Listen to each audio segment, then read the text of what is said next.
Bonjour à tous, on commence ce tour de la presse sportive par le retour victorieux de l'équipe de France hier soir en Suède. Quasiment 10 mois après leur dernier match, les Bleus ont parfaitement entamé leur campagne 2020-2021 en Ligue des Nations. Grâce à un éclair de Kylian Mbappé juste avant la pause, comme le titre Minuit Sport, ils ont empoché les 3 points qui les lancent parfaitement dans cette compétition. Rendez-vous désormais mardi au Stade de France contre la Croatie. Les Croates y ont explosé en vol hier soir au Portugal, pourtant privés de Cristiano Ronaldo.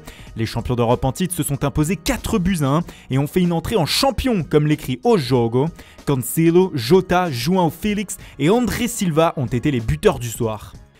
La Belgique aussi a fait un retour victorieux hier lors de cette première journée de la Ligue des Nations. Victoire 2-0 des Belges au Danemark grâce à Jason Denayer et Dries Mertens.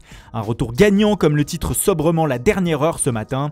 Surtout le quotidien belge se réjouit d'une solide prestation sans ses 2 mètres à jouer, Eden Hazard et Kevin De Bruyne. De bon augure pour la suite. Dans le même groupe, l'Angleterre a souffert mais s'en est sorti en Islande 1-0 grâce à un penalty de Raheem Sterling. Le brise-glace comme le surnomme le Sunday Telegraph ce matin. L'attaquant de Manchester City fait la une de tous les journaux du pays ce dimanche, comme ici le Sunday Star. Le tabloïd qui évoque le mercato ce matin également est le futur départ de Georginio Wijnaldum de Liverpool au FC Barcelone. Le média rapporte que les Reds auraient accepté un prix moins élevé pour cette opération en direction de la Catalogne. Le Barça devra débourser 16,8 millions d'euros pour l'acheter, ce qui l'arrange financièrement. Après Wijnaldum, les Blaugrana vont pouvoir s'attaquer au dossier de l'attaquant, et alors que ces derniers mois c'est Lautaro Martinez qui tenait la corde pour atterrir en Catalogne, Mundo Deportivo rapporte ce dimanche que c'est désormais le Lyonnais Memphis Depay qui serait en pole position dans l'esprit des décideurs barcelonais. Beaucoup moins cher que l'Argentin et voulu à tout prix par le nouvel entraîneur Ronald Koeman, le Néerlandais pourrait rapidement débarquer en Catalogne, surtout que des places se libèrent dans le vestiaire barcelonais. Comme le titre la Gazzetta dello Sport, Luis Suarez et Arturo Vidal vont débarquer dans les prochains jours en Italie. L'Uruguayen va rejoindre la Juventus alors que le Chilien va filer du côté de l'Inter. D'ailleurs, cette arrivée de Suarez à Turin fait du bruit. Marca ce matin s'enflamme pour le futur duo d'attaque du club italien, Suarez-Cristiano Ronaldo. Attention à la Juve, écrit le média, semble-t-il emballé par le projet. Mais la vieille dame ne semble pas vouloir s'arrêter en si bon chemin dans sa quête de renforts offensifs. Selon le journal Tuttosport du jour, la Juve aurait pris contact ces derniers jours avec un autre Uruguayen, Edinson Cavani, désormais libre de tout contrat. L'ancien buteur du PSG aurait été contacté par Fabio Paratici, le directeur sportif du club. Cavani ferait partie d'une shortlist de plusieurs noms à Turin, envisagés si l'opération Suarez venait à capoter. Dans cette liste également, Edin Dzeko, mais aussi comme le rapporte le Corriere dello Sport, Alvaro Morata. Cependant, cela sera compliqué.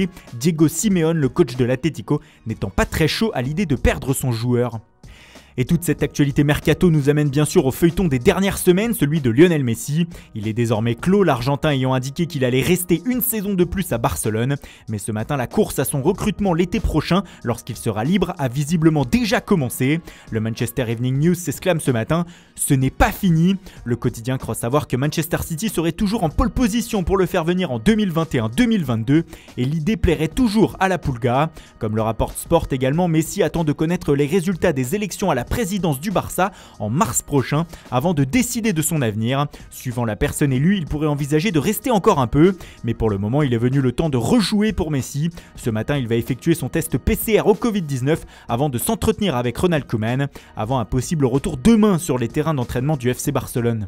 Le coach néerlandais est au centre de l'attention depuis que Messi a indiqué qu'il restait, car en effet il va avoir du pain sur la planche afin de redonner le moral et l'envie à son joueur de se surpasser pour le Barça, surtout alors qu'il voulait partir.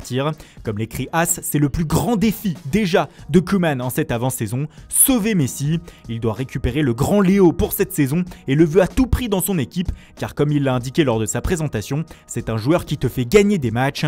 Cependant, selon El País, le retour de Messi dans le vestiaire ne s'annonce pas des plus joyeux. L'Argentin serait totalement isolé, surtout avec les départs annoncés de Luis Suarez et Arturo Vidal, deux joueurs dont il était proche.